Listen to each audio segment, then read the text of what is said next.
Thank you, everybody, for giving your time up on Shrove Tuesday to join us for what we hope we will find an interesting webinar on reseeding. My name is Ben Wixey. I am the National Agricultural Sales Manager for Germinal, and with me in Lanarkshire is William Fleming, who is the Area Manager for Scotland and the North East. Very pleased with the number of people that have signed up, registered for tonight's webinar. So thank you all for that. Please give us your feedback to the webinar. There's a survey that comes up automatically at the end. Please let us know if there's anything you think we should be doing differently or any other topics that you want us to cover going forward. The webinar is being recorded, and we'll send you a link via email within 48 hours so that you've got the recording if you wish to see it again. But also there's an opportunity there to sign up for the next webinar, which will be on Tuesday the 8th of March, same time in the evening, and that's on mixture selection. So there we'll go through different grass species and what they bring to the party, different mixtures, different ratios, and what they'll do for you on the farm, give an idea of what mixtures we should be using for what situations. Please ask questions as we go along. There is a question tab at the bottom of your screen or on the menu bar.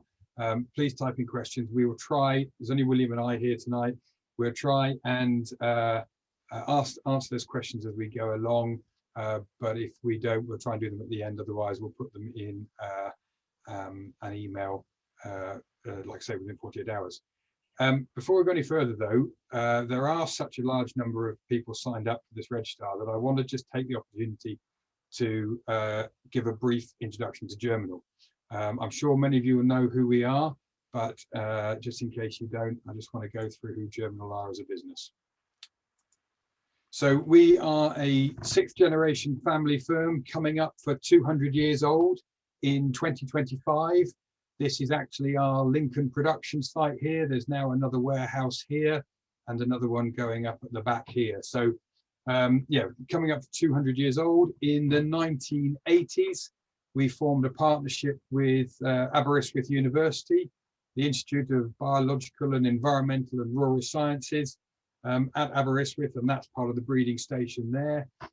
We have the worldwide rights to sell their material all around the world.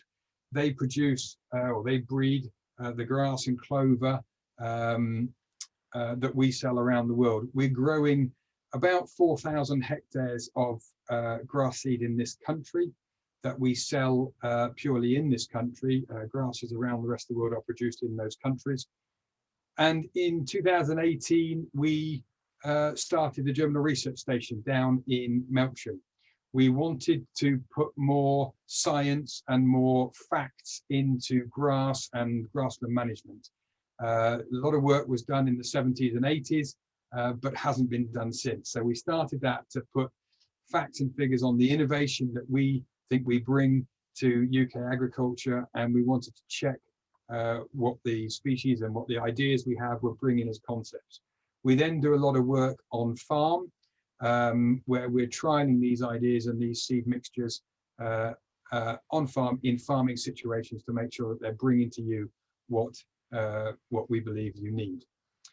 One more thing to say before we finish on that, or two more things. Germinal recently as last week, actually announced that major investment in IBAs. We now have an embedded research and breeding team of our own at Aberystwyth University, and very pleased to have them on board. And with that investment from Germinal, I'm sure it secures the future of grass breeding and the varieties coming out of that program, which if anybody doesn't know, the grass varieties that come out of Aberystwyth University are all the Aber varieties. So anything with a prefix of Aber, the high sugar grasses and the white and red clovers with Aber in front of them all come out of that breeding program. And we're selling as Germinal to around 27 different countries around the world. So yeah, quite an operation. As I say, most of the grass that we sell in this country is grown in this country. We tend to use, or we have to use, farm seed production units that have 4 years out of a grass forage lay before we can grow grass seed. So it kind of restricts us to arable units, and it's a very specialist skill, but we are always looking for grassy growers, particularly in the south part of the country. So, right, that's Germinal. Let's move on with tonight's webinar. So we're going to cover reseeding tonight. Why reseed? Why do leys deteriorate? Spring and autumn reseeding and the different methods and benefits and pros and cons to that. Establishment methods and a full reseed or an overlay or an overseed, and the management of that new seed. As I said at the beginning, please ask questions. That is what we plan to cover. We will go off track if the questions dictate, but yeah, there we go. So why do we reseed at all? Well, we know that reseeding and productivity of grass, they're acknowledged as key contributors to farm profitability. The more grass that is grown and utilized on farm, there is a direct link to the profitability of those livestock units. That's proven time and time again in scientific papers. Chalou in 2011 did it. And you know, Cheggers put a value of £160 for each ton of dry matter that's produced on farm. So the more grass we can produce and utilize, the better off the profitability of the farm. Reseeding, well, we believe that reseeding has an excellent return on investment. If you think that reseeding costs in the region of £450 to £500 a hectare to carry out, £180 to £200 an acre if you apply all the costs properly, then that investment we think will pay you back within a year or two, just in terms of dry matter alone, let alone some of the other quality aspects of D-value and nitrogen use efficiency that we'll go on to in a minute. The more perennial ryegrass we have in the sward, the more yield you're going to get back, and the better quality that grass is, the better quality is of the forage that you're getting back. We know that meadow grasses, Yorkshire fog, rough stalk meadowgrass, bent grasses, not only do they not yield the same as a perennial ryegrass, but the quality of them is much reduced. The D value that these grass species produce is significantly less than a modern perennial ryegrass, but they also respond much more poorly to nitrogen. If you took the yield of grass from a perennial ryegrass sward and looked at the nitrogen use from 50 to 150 kilos, if we increase that nitrogen application, if you say that is 100%, the response from a perennial ryegrass, Yorkshire fog, for example, will give you 42% response to that. Rough stalk meadowgrass is about 17%. Well, with nitrogen at £275 a tonne at the moment, can we really afford to be having grass leys out there that are not responding to nitrogen in that way, not to mention the environmental consequences of that. Reseeding, an opportunity to tackle weeds. Obviously, you can spray them out before you start, and then I think William's going to cover some direct drilling methods and things like that. And obviously, soil compaction. Get out, dig some holes in the grass leys. You know, don't just dig in the middle of the field looking at soil compaction, physical quantities. Dig under the hedge or under an electric fence where the stock and the machinery haven't travelled. Same soil, same weather pattern, but you'll be able to see the difference in the structure of the soil there. Of course, the last point to bring about when reseeding is the improvement that Aberystwyth and other breeding companies, to be fair, are making in the breeding programs. They are increasing yield at about a rate of 1% a year, and quality at about a rate of half a D-value point a year. So if you are reseeding a grass lay 10 years after you reseeded it last, those chances are you've got an increase in yield potential there of 10% just on buying the latest grass varieties on the market. If we look at some facts and figures about reseeding, this is work done by AHDB, not us. You know, they're talking about a new grass lay here with 95% perennial ryegrass in the sward. achieving 13 tons of dry matter a hectare with an ME of 12. And then if you compare that to an older grass ley, perhaps a grass ley that's 4 or 5 years old, the perennial ryegrass content is dropping, the quantity of those weed grasses is increasing, you're getting a lower yield and a lower energy return per plant, giving you a much lower energy level per hectare. We know milk's requiring about 5.4 megajoules of energy to produce a litre of milk. Meat, if you took a 350 kilogram steer, would take about 90 megajoules to produce a kilogram of meat. There is a lot of money being lost by having swards that are deteriorating in the perennial ryegrass content. It's not always easy to keep the perennial ryegrass content in there. A lot of that comes down to management. The one thing I would say at this point is please measure what you're doing. You don't have to go the whole hog and measure grass seed every week, although if you're serious about grass seed production, I think it's probably the right way to go. But measure the bales from a field, you know, when you're making silage or hay. Measure the old lays against the new lays. Measure the number of silage trailers that are coming out of the field, or the number of grazing days that you're getting. So you move on, Ben. You've put up your figures there. What's the kind of average of a comment looking for the average grass yield across the UK as opposed to these figures that you've put up there? Okay, so AHDB will tell us that on dairy farms across GB, the average yield of grass is about 8.1 tonnes of dry matter per hectare utilised. So there's still, that's on dairy farms. On beef and sheep units, it's a lot lower because of the nature of the rotational grazing and things. But there is a lot of scope to go to in terms of what the grass can produce and what is happening on farm. Just last slide from me for now. Just want to talk about the cost of dry matter. We know that grass provides probably about 60% of the energy requirement on dairy farms, more on a beef unit, and up to 90% of the energy requirement on a sheep unit.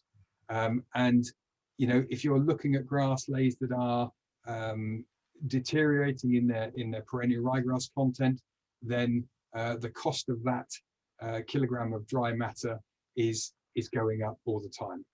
Like I said, can't be helped, but a reseeding policy is in order.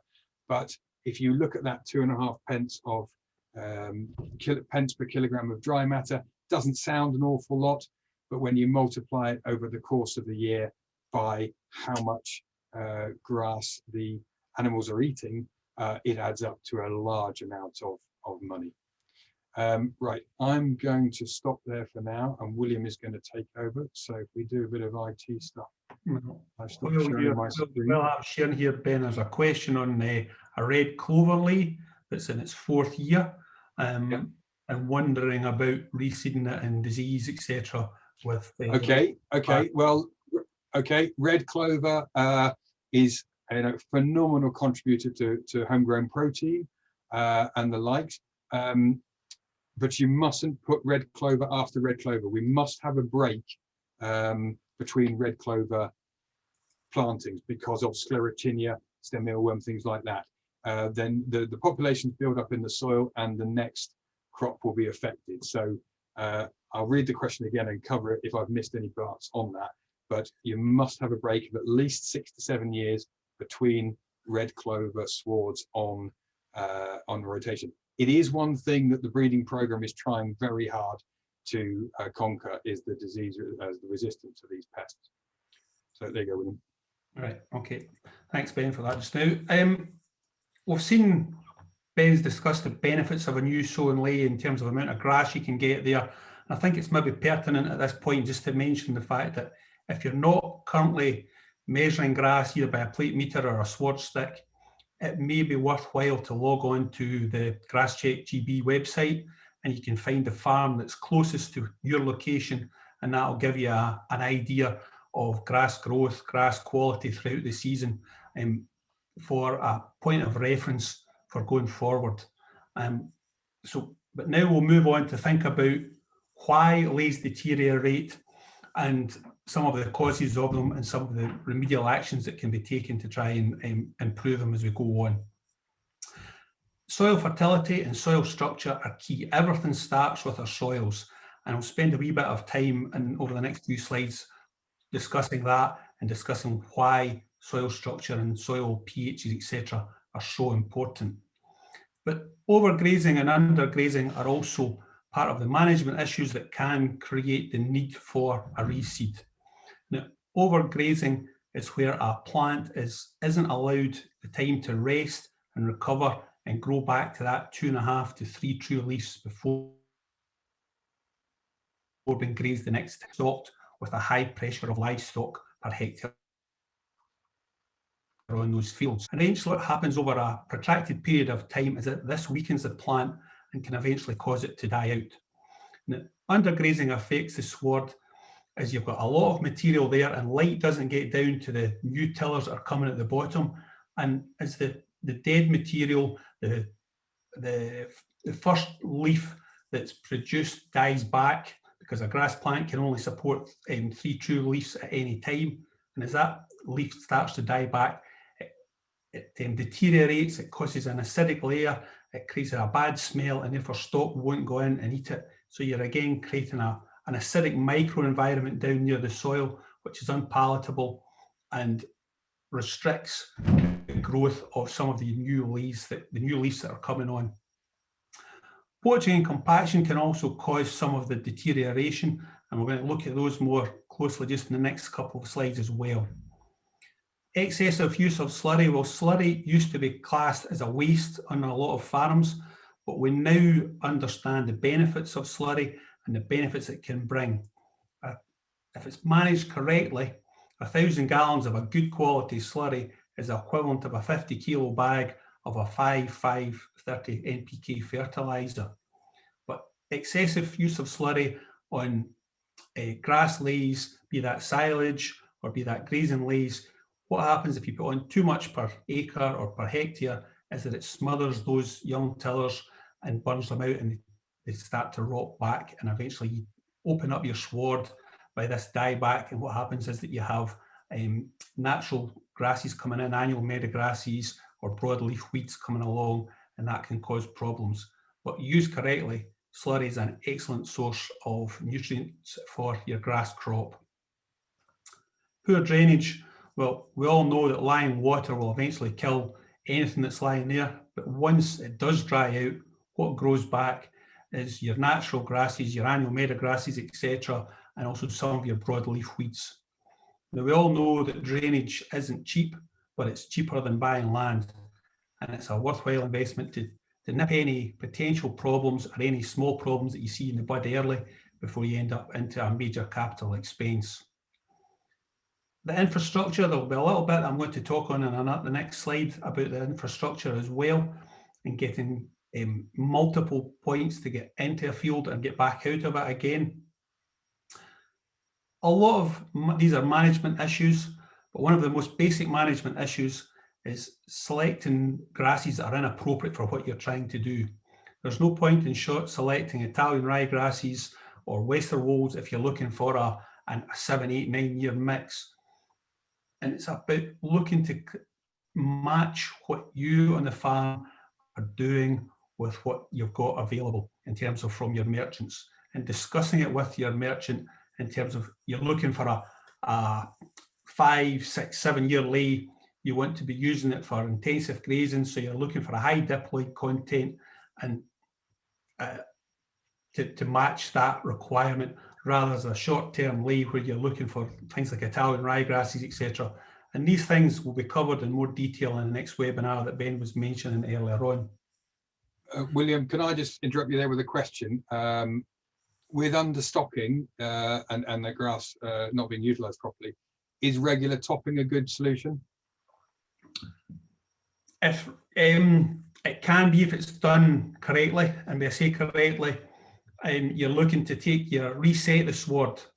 The old flail toppers that you get that leave 6, 8 inches in the top, they're not any use. You want to be taking it down to that 5 centimetre mark, get down to about 1,500 kilograms of dry matter left.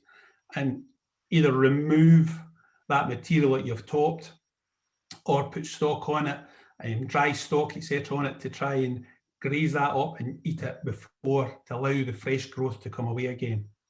Is that? Yeah, great, thank you.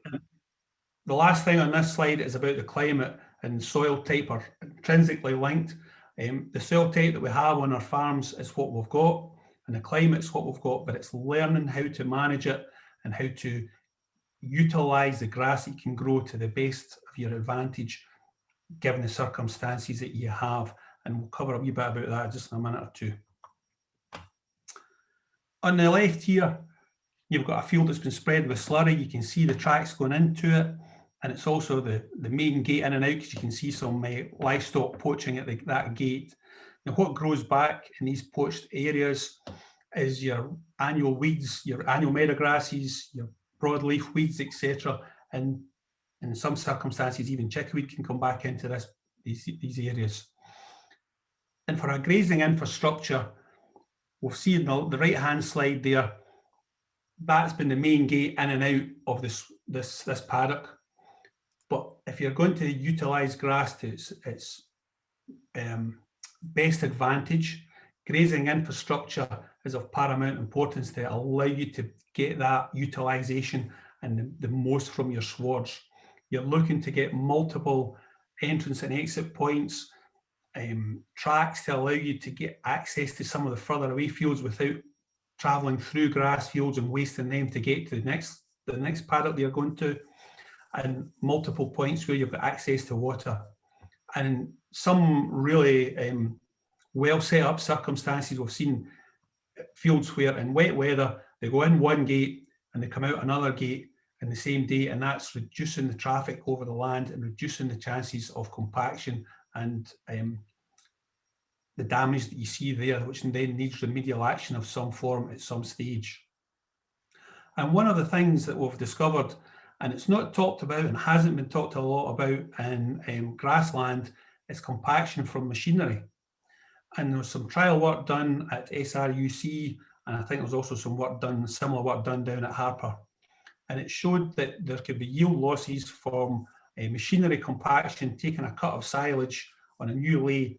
The following year, that compaction running over it, you've got to travel over about 50% of the field, and you can have about a 22% yield reduction just due to that machinery. And the work at SRUC showed that there's the potential to be a 14% reduction in grass yield from livestock compaction when it's grazed at the wrong period in the season in the wrong weather conditions. A wee bit about soil structure here. We've got three pictures.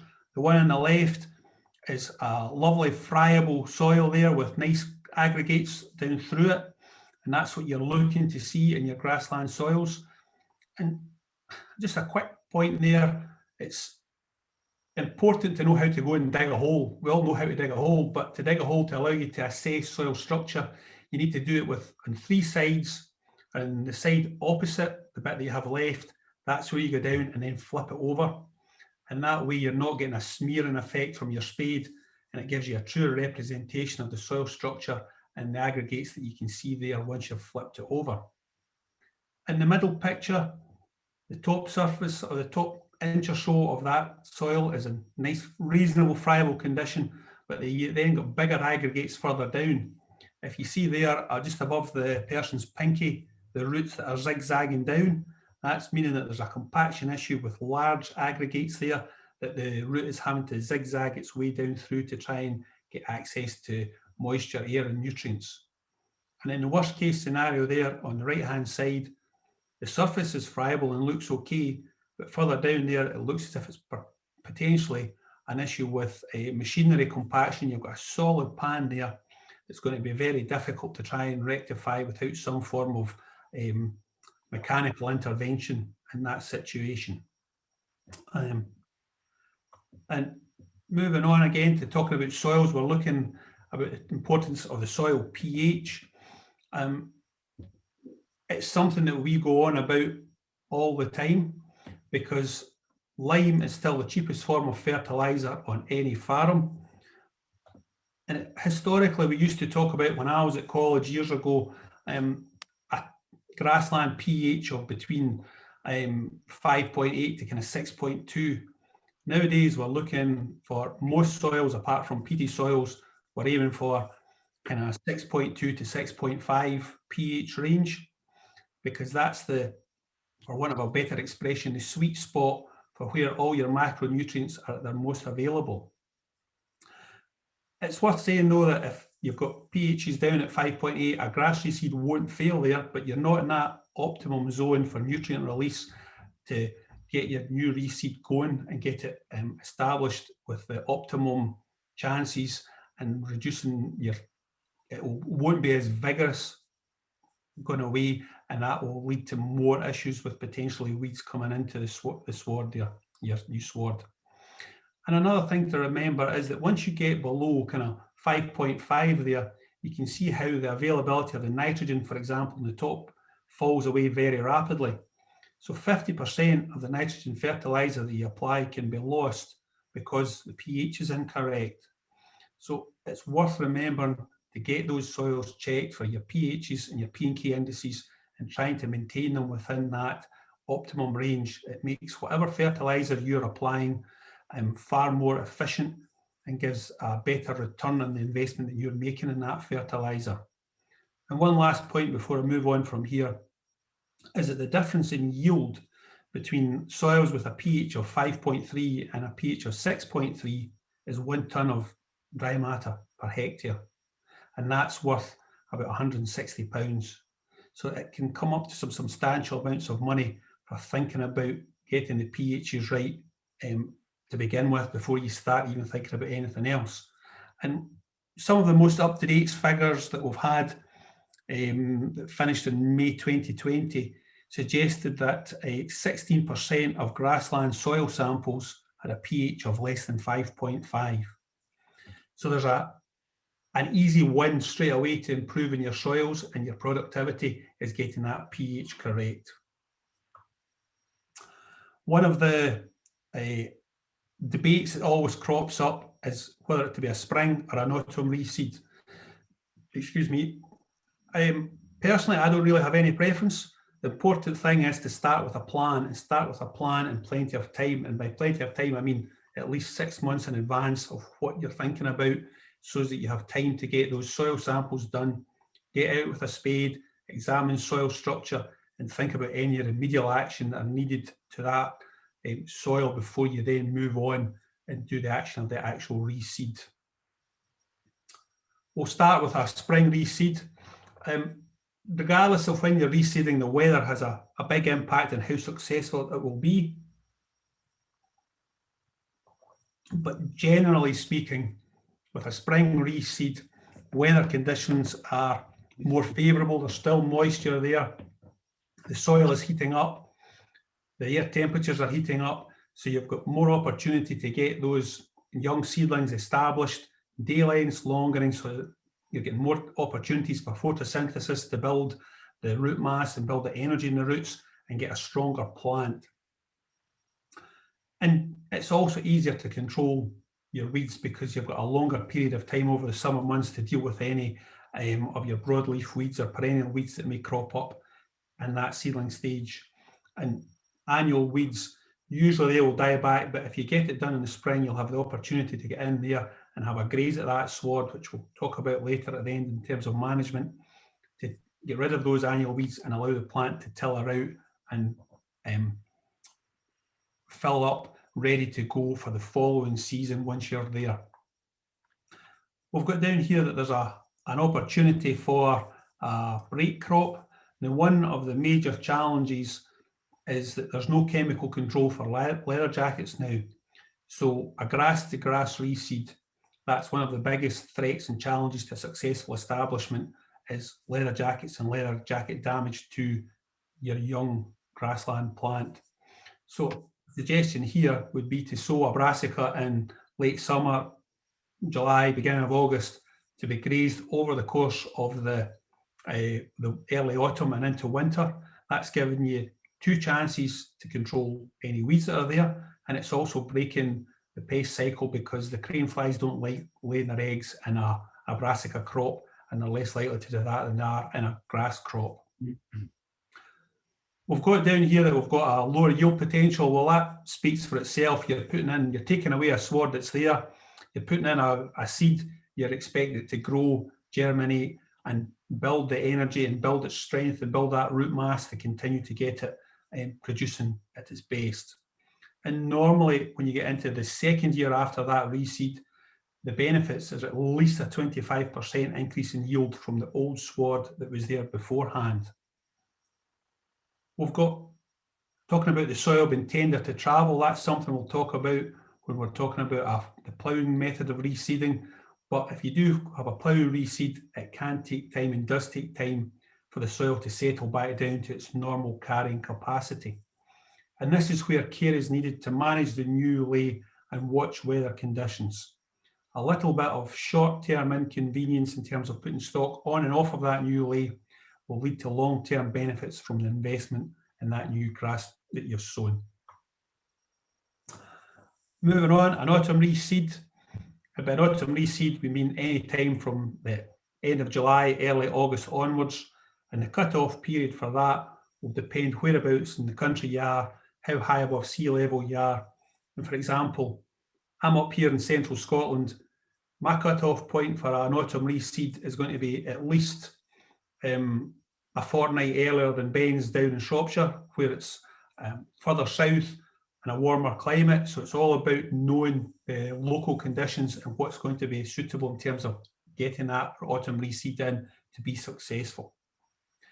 One of the benefits of doing it in the autumn is that usually any fields that have been in part of the silage platform, they're normally available to be grazed. So you've then got the opportunity to take out of fields without the same pressure for grass to allow you to do that autumn reseed. We've got an opportunity for a break crop as well. There are certain parts of the countryside that are that dry out and on lighter land, and there's always a challenge in terms of the amount of forage that they can grow over those summer months. So it's perhaps an opportunity to think about putting in a leafy turnip in the spring, a spring sown brassica in early May, grazing that in late June and July, and then you're ready to go with your autumn reseed in the autumn. And that's also giving you a chance to try and break up any of these weed pressures that are there. And generally speaking, from an autumn reseed, you've got a lower weed pressure anyway, because your annual weeds don't tend to come away the same. But it's still important to look and watch and walk your autumn reseed to get on top of any of these broad-leafed perennial weeds that can come up. Moving on to the actual methods of... William, just before you move on, sorry, there's a question here that's relevant to that. How late in the spring can you sow clover into a grass ley from an autumn sown reseed? So autumn sown reseed in the autumn, funny enough, without clover in it, and then trying to introduce clover in the spring. How late can you go? It's about the timing, isn't it, of that clover? Do you want to just talk about that just quickly? Yeah, it's about the timing for that clover. My assumption there is obviously if there was no clover sown in the autumn reseed, there was a potential there that there was perhaps a weed burden that was needing to be dealt with. So that would then be dealt with in the spring. But you need to wait and the withhold period between the spray and then going on and doing any actions in terms of introducing your clover. And clover doesn't grow until you've got soil temperatures of over 8 degrees. So you want to wait until the soil's warmed up well enough in the spring. If it's going to be cut for silage, I would always suggest waiting until after the first cut of silage and then getting it in mid-season after that first cut of silage is done. If it's a grazing ley, deal with your weeds, give that field its withhold period and get it grazed well down and then go in and get it reseeded. It's not a fixed date in terms for doing it. It's about dealing with the conditions that you're finding at that particular time to deal with any weed issues and then get back in once you've got it grazed down well enough.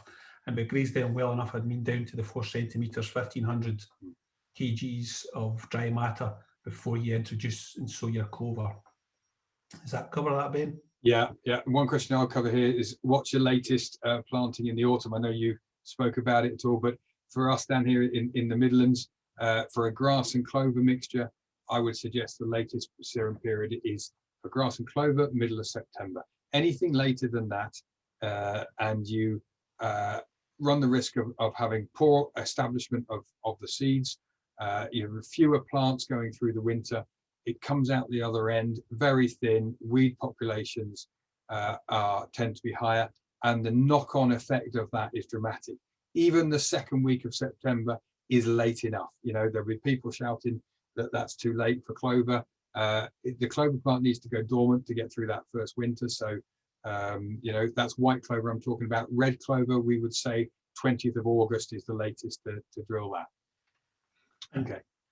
Up in my part of the world in Scotland, I would say you're at least a fortnight earlier than that. Yeah, I'm very pleased we've got so many questions, but we're never going to get through them all. So if I'm sorry if we don't answer your question, it's not because we're being rude. We're just not going to get through them all. But keep them coming in, and we will go through them and send them out in the email.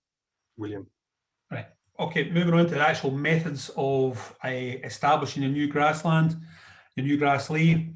Ploughing has been historically the favoured way of doing it.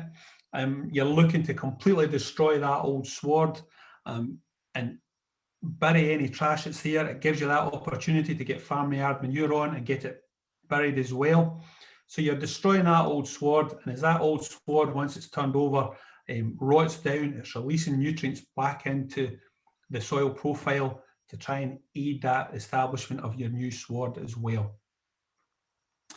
The key to doing it, regardless of how you turn it over, is to get that, produce that fine, firm seed bed.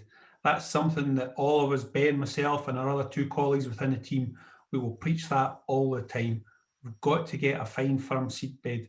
Seed to soil contact is the key to getting a good establishment.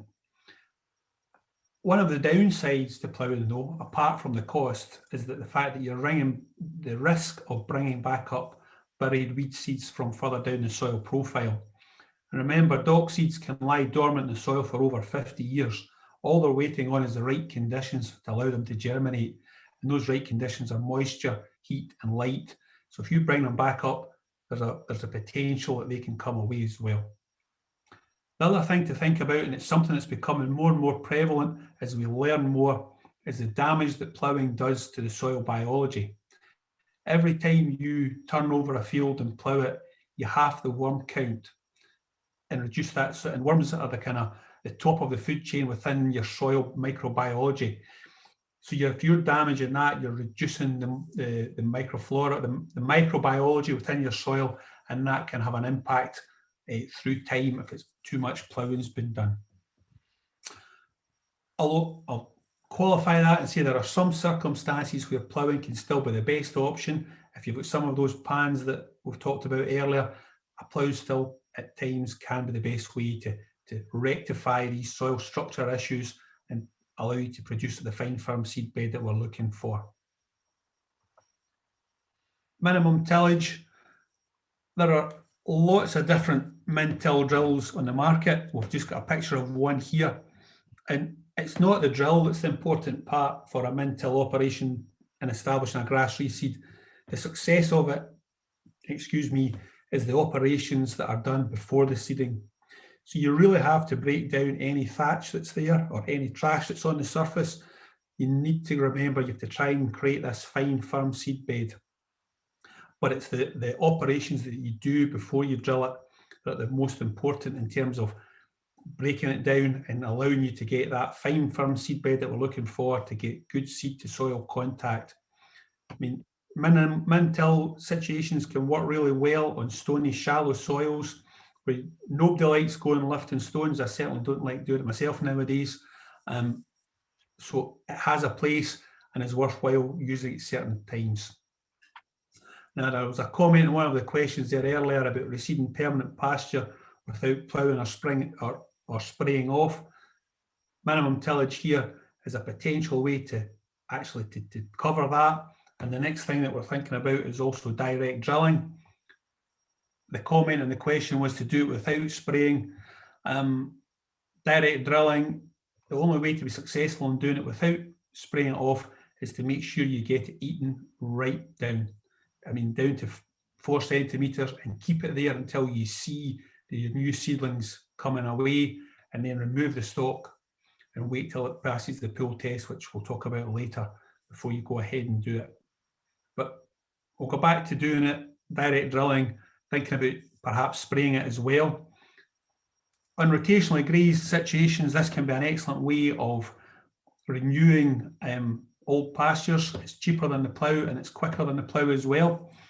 So you really want to get to a situation in the season when you've got enough grass in front of you, and then you can take out the paddock or the field that you're planning to reseed. And normally you spray it off with a herbicide, about 2,800 kilograms of dry matter, wait until the withhold period for the herbicide is passed, and then you either cut it and remove it as a silage crop or a haylage crop, or you get stock into it and graze it right down, and really graze it tight, down to that 4 or 5 centimetres, really tight. And one comment to make here is, if this method is chosen and you have a thatch there, it's worth getting a tine harrow and really giving it a good harrow to break up that thatch, so that you can get the good seed to soil contact that we're looking for, and also let the light into the base of the soil to help the germination and help those young seedlings as they germinate. But the potential problem with that is that if you've got a lot of thatch, as that thatch decomposes, it creates this acidic layer that we were talking about earlier. And it may be worth spreading some quick-acting prill lime to help to neutralise that acidic layer on the surface, to give your new reseed the best chance of success. I think I just touched on it there earlier about the use of glyphosate in spraying. Somebody was asking whether we should be spraying off or not. It's a question that crops up. It's a case of personal preference, but currently glyphosate is still licensed for use, so it's a tool in our armoury to get a successful reseed. And I think that's all that we would say on that at the moment, unless Ben's got something wishes to add. Can I just add a comment from Sam Chesney, who's obviously in the audience tonight, and welcome Sam, and congratulations to Sam, who's just won the Farmers Weekly Grassland Manager of the Year award. So congratulations to Sam. I think we ought to just read out his comment. Direct drilling needs sprayed off. You can't keep the grass short enough. So obviously, if you're not spraying off that grass and killing it and knocking it backwards, it's going to compete with your young seedling. So thank you for that, Sam. Yep, I would agree with that completely. Oh, there we go.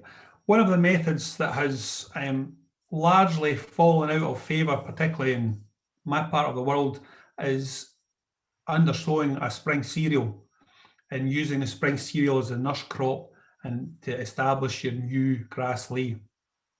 It's a useful way of producing a winter forage where there's pressure on the platform to produce enough keep.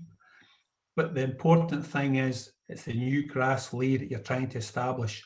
So when you sow your spring cereal, you only want to be sowing that at about 2/3 of your normal seed rate, and at a reduced fertiliser application as well, because you don't want the spring cereal to be so lush that it's shading out any light getting down and hit to the young grassland, grass seeds that you're trying to establish.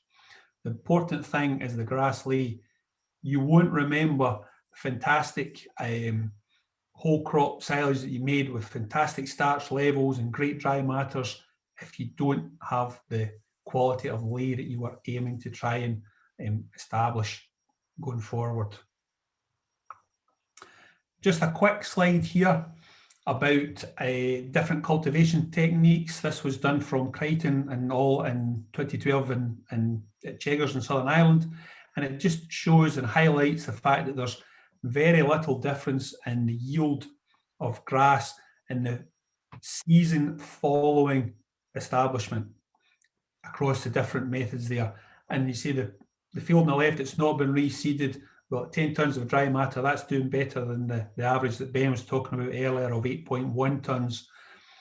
So if there's no soil structure issues to think about after having been out and dug your holes with your spade, it's perhaps worth thinking about some of the other methods rather than a plough, particularly in relation to the soil biology, and also the fact that we're all being tasked as an industry with capturing more carbon, and if you're ploughing, you're releasing carbon.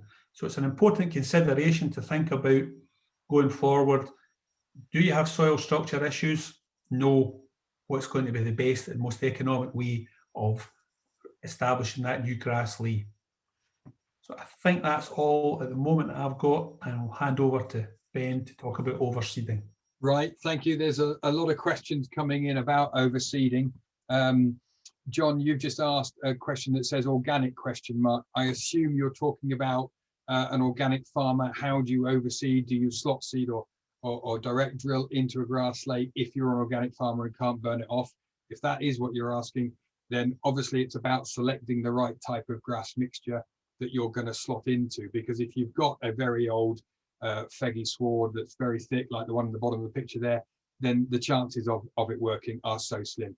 You have to remember with overseeding that the seed we're trying to put into the soil is a very small seed. It has a very small energy source, and until it gets its leaf up and starts photosynthesizing, it has no other way of growing and producing energy. So if you put it into a competitive environment that it doesn't enable its leaf to get up to the light quickly, it isn't going to work. So it's about picking the right sward. And on that subject, we're looking at, we need a percentage of the sown species that were originally there in the field if we're going to overseed it. These are the sorts of things we need to talk and think about when we're looking at the sort of decisions we need to make when we're looking at whether we overseed a field or whether we turn it over and start again. So if we don't have at least 60% of the species of grass that we're looking for in that field, then there's very little point adding in extra grass, because we're still going to have such a huge quantity of those species left that we're not adding enough to it. Is there a massive weed burden? Well, that goes two ways. We can spray out weeds very cheaply in an old ley, and what that will do very often is open up the grass ley, open up the soil to enable us to get more of that seed to the soil contact that we're looking for. So we can handle weeds that way. Overseeding is we'll talk about it in a bit, but you're not disturbing the soil as much, and therefore the weed population that William talked about earlier in the soil is not disturbed, and you don't get that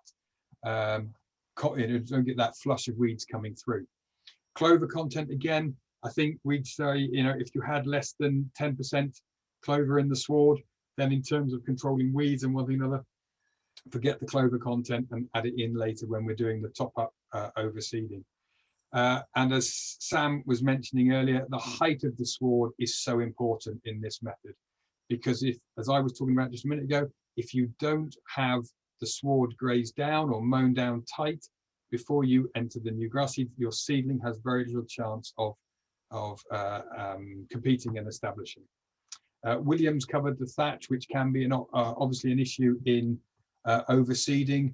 One of the questions about if you've got a very thick, dense sward and you want to overseed it, but you don't want to plow or spray, well, again, it's very, very difficult to get that opened up.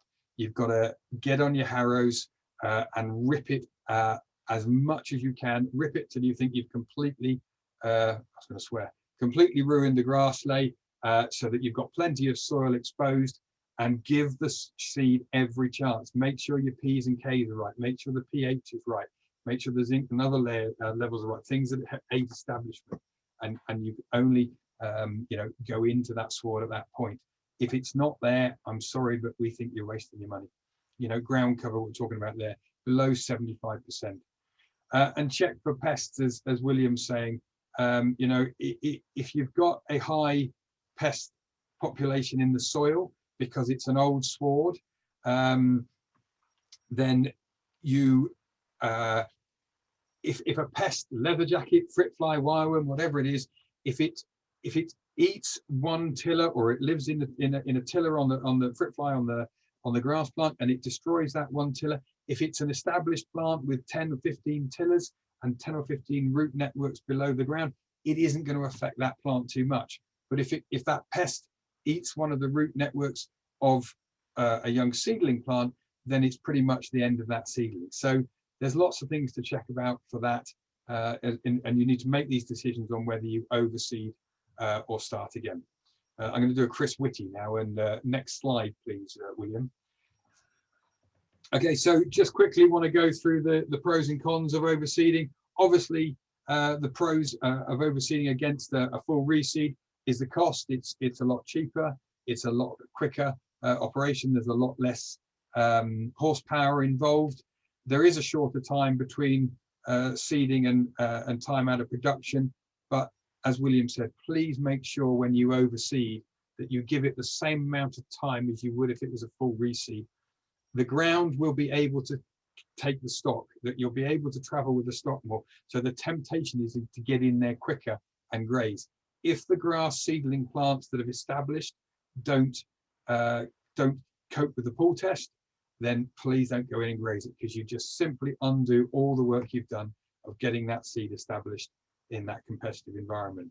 The pros of overseeding over reseeding is that it's easier to control weeds. You know, you can spray the weeds off before you do any of this work. You're drilling into a seed bed where you're not disturbing the soil and therefore not getting the weeds coming up as competition. You'll do little damage to the existing sward. If the sward is a tough perennial ryegrass sward, dragging a drill through it is not really going to damage those plants. It'll open up the soil a bit or anything and let some air back into that.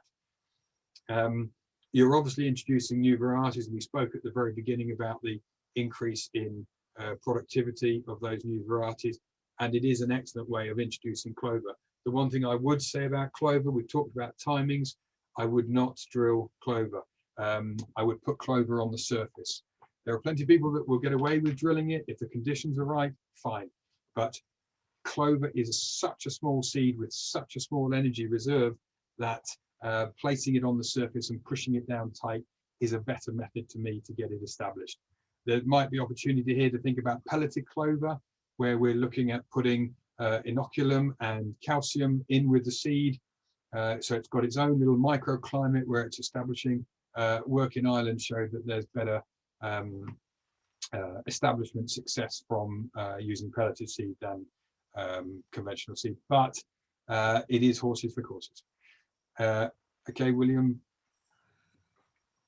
So obviously the negative parts of overseeding that need to be considered before you go on with it is the competition, as we've talked about plenty, not only for light and the nutrients, but also the biggest one being moisture.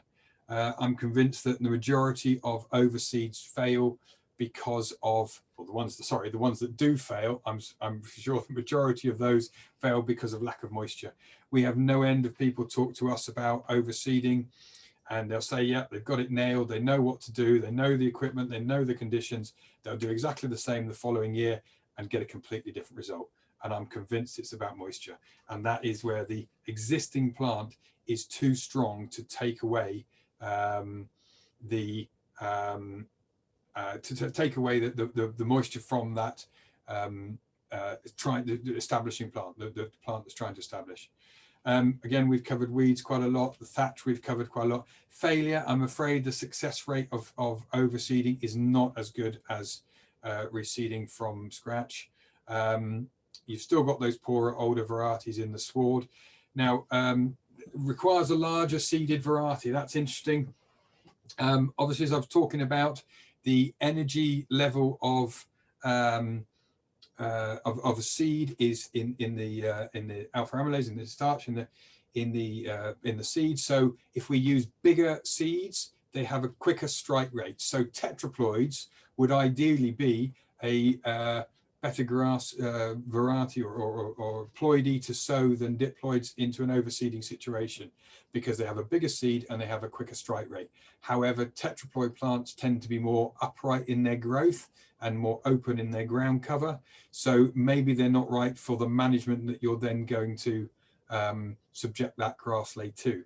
One of the things that I've done over the years is where we've got an open sward or enough bare ground to reseed, then go at 2/3 the rate of the normal seed mixture that you'd use if that situation was going to be reseeded from scratch. Okay, so another little thing is if you've got a field that wants to be reseeded, parts of it are poorer than other bits, set the drill, set the ironbutt harrows, whatever it is you're using, at half rate, drill the whole field one direction, and then go over the poor areas at an angle to that. Just a way of getting more seed onto the areas that need it. Okay, William, thank you. Just the last couple of slides now. Anybody that's heard any of us or any within the team talk, one of the successes of any reseed is managing that new ley as it's establishing. You've got to get out there, either yourself or if you're agronomist, and check for weeds and get them sprayed out at that seedling stage. That's when those weed seeds are also at their most vulnerable and they're the easiest to kill, and are going to give you the cleanest ley going forward after that. We say the pool test mimicking animals grazing. Well, when a cow goes to graze, it wraps its tongue around about the grass and rips it off, whereas sheep with the pad and the teeth, they nip it off closer to the ground. So you want to get the new seed leys that you're sowing to pass that pool test before you go and introduce any stock into it to graze it. And by that, it's just get it between your pinky and your thumb and your finger and your thumb and try and tear it to see if the roots come away with it. When you do that, then it's not ready to graze yet. You want it to rip off, the grass leaf to rip off, because if you put stock in before it passes that pull test, all that's going to happen is they're going to pull out those seedlings and they're not going to recover. You're going to kill them because you've pulled them out from the ground and there's nothing anchoring them there. But you really want to take the time to walk that crop, check it, so you can then get some stock on, whether it's a spring or an autumn reseed, to graze it on an on-off basis, to allow it to get it down, to allow it to tiller out and thicken out so that it's ready there to promoting good ground cover, as it says, and it's ready to graze later in the season or the following year if it's an autumn reseed. Final slide, the benefits of reseeding. This is just a quick summary of everything that we've talked about, Ben and I have talked about tonight. Minimum of a 20% yield increase. We're saying there the 50% improvement in N uptake. Well, that's as long as you make sure you get your soil pHs right and your soil indices right and get them sorted before you put in your grass reseed. Ben talked about the improvements in the grass breeding right at the very beginning there. And the recommended lists, the D value rises by 0.5 point per year. So if you sowed a ley 10 years ago and you're going back in to do it today, you have a 5% or a 5-point lift in the D value of the grasses that you're sowing on average from what you sowed 10 years ago. And not only that, you've got about a 10% increase in yield from what the grasses that were on the recommended list 10 years ago are today, because the yield increases by about 1% every year normally. It's been proven in various trials at various times across the country that you increase the amount of grazing days that you get from your reseed. You've got a more vigorous plant that gets up and gets going quicker in the spring and continue to utilise it later on into the year. As was said when Ben was showing you the slide earlier on, we're increasing our ME output, so we're increasing the production, because ME is the driver for output, be that milk or lamb or beef growth that you're trying to achieve. And as we all know, grass is the cheapest form of feed in any farming system, as Ben showed there with the costings earlier on. And if you graze it on a rotational basis, as we talked about earlier, in terms of not overgrazing it or not stocking it, that allows you to grow more grass. Grass grows grass. If you look after it and rotationally graze it, get it grazed down to your residual at 4 centimetres, 1,500 kgs, you will naturally start to grow more as it over time as you rotate around about the different pastures. And we've talked about the improved varieties that are coming through in the recommended lists. So that really is everything tonight. Just like to thank you all for attending, and our next webinar is the Tuesday, the 2nd of March, Ben, not the 8th, as you said earlier. Oh, is it? Well done, well done. My apologies. It's the 2nd of March. Just a few questions just to wrap up. There's one here: power harrow or disc for making a firm, fine seed bed?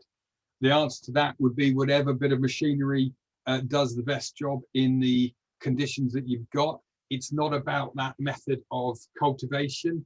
It's about how you then press down the soil to create a firm, fine seed bed. The only thing I would say about discs is they can leave a fluffy seed bed because you're obviously moving the soil around and creating lots of air. But pressing it down afterwards is the most important bit that I think you can do. One last question, perhaps. Can you undersow a more diverse sward into a spring cereal or pea, and how would you manage weed control? The weed control depends on what you sow into it is Impossible. Yes, I'm going to say very challenging, but impossible is perhaps the right way to say it. Yes, it can be successful, but you have to make sure that seed bed is clean before you then introduce your multi-species sward, if you like, undersowing. That's the key to the success of establishing multi-species swards, is making sure that the sward or whatever field you're going to introduce it into is clean before you go in, because your only option to control any weeds is a spot spray on the back of either a knapsack in your back or a spot spray on the bike. Yeah, if you're establishing a cereal seed and a full rate grass seed with multi-species, there's no chemistry that you can use, but there would be plenty of competition there that ought to get away to control weeds, and then cutting and grazing thereafter would hopefully control it. Just a comment here: Dressula has been an issue in West Wales, and historically, fair play, some of the Abergrass varieties haven't been that good at Dressula. Are the new ones better? Yes, they are, massively so. If you look at Aberban, Abertest, Aberzeus, all with very good Dressula ratings. There has been a big research project at the university on Dressula, and we have been able to use some genetic marking to identify the Dressula genes in native perennial ryegrasses from around the world, which we brought back, used that genetic marking system to introduce those genes into the breeding program. And just purely coincidentally, the first variety of that new breeding method is up for recommendation onto the recommended list in 2 weeks' time. So we'll know how successful that's been and whether it's been on it. But yes, huge improvements in Dressula and crown rust in that program. So I think we'll wrap it up there now for tonight. It's been an hour long. I've certainly got pancakes to go and eat. I hope you've enjoyed it. Please fill in the survey when we turn off. It will come up automatically when you log out. Like I said, recording will be with you in a couple of days. Thank you very much for your time. Thank you very much for taking the time to be with us. Good night.